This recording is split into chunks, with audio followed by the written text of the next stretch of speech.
Power 93.7 WBLK. I'm Yasmin Young. This is the 2 to 6 takeover.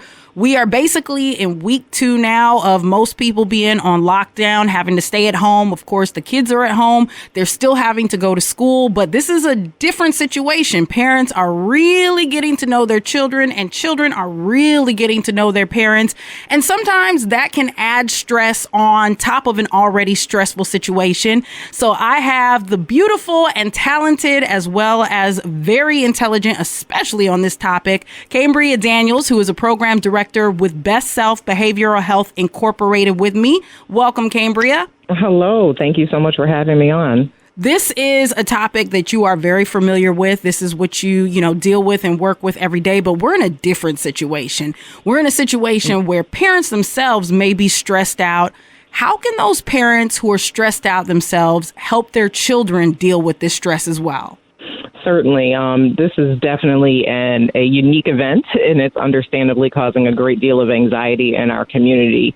Our school-based youth, parents, guardians are working through these uncertain and stressful times, which has completely disrupted their daily routine.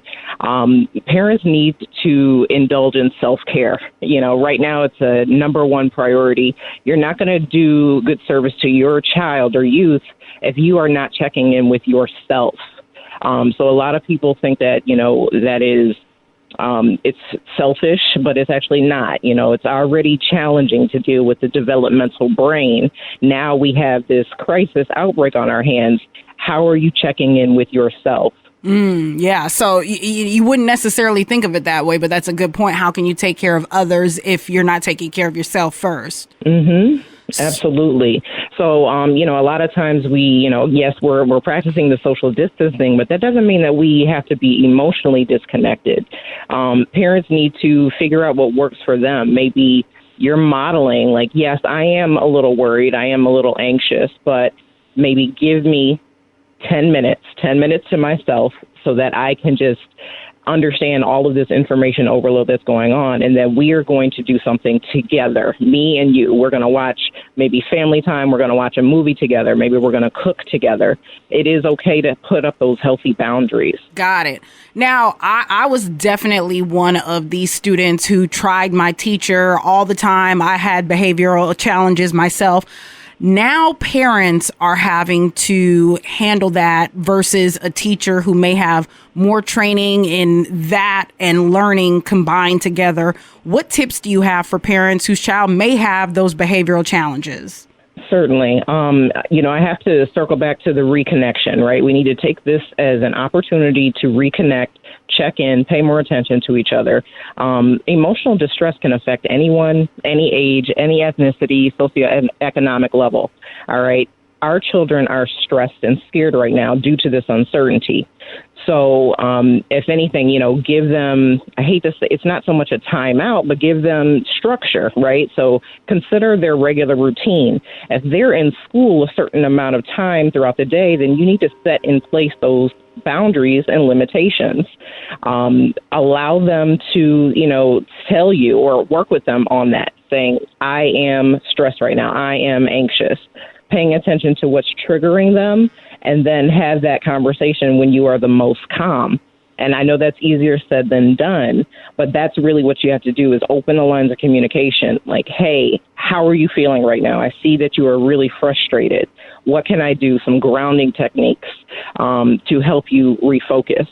And this kind of goes along with that, how can parents take care of their children's mental health? Because this is something that is going to have lasting effects on a lot of children, parents as well, where, this could to some extent cause PTSD or other mental challenges down the line. You right in line. Exactly. So, sadness and anxiety, if not managed, can lead to complications such as depression. Right now, it's information overload. Parents and guardians are receiving information from their employers, from the news, from their children's schools, the school district, with various updates. Our adolescents are being flooded with information via social media and the news, information filtered through their parents or guardians. That's all very overwhelming. It's time to find a balance and practice mindfulness. So you identify that, yes, I am feeling these strong feelings, but then what are we going to do to put us back to calm? Maybe some people like to work out. Workout really works. Other people like to journal. For our younger kids, maybe they like to color. Those are actual mindfulness techniques that put you back to your normal state of being. So what resources might be available online? Is there a hotline number, something that parents can tap into if they're just getting to the point where they feel so overwhelmed, they need to reach out to someone? Absolutely. So, we are a mental health agency, the largest in Western New York. We definitely are still taking on our clients and new appointments and such. We have a phone number. It's 716-884-0888. If the parent or guardian has access to the internet, there are tons of resources. One, for example, is a 0to3.org. That's 02, all spelled out, 3.org. There's resources for young children at home during this COVID outbreak. All right. And I've got more info on our website as well, WBLK.com. Cambria, thank you. Very, very useful information for parents and just making sure that we can all get through this challenge and really, come out healthy on the other side, not only physically, but mentally. So I appreciate your time. Absolutely. Thank you for having me.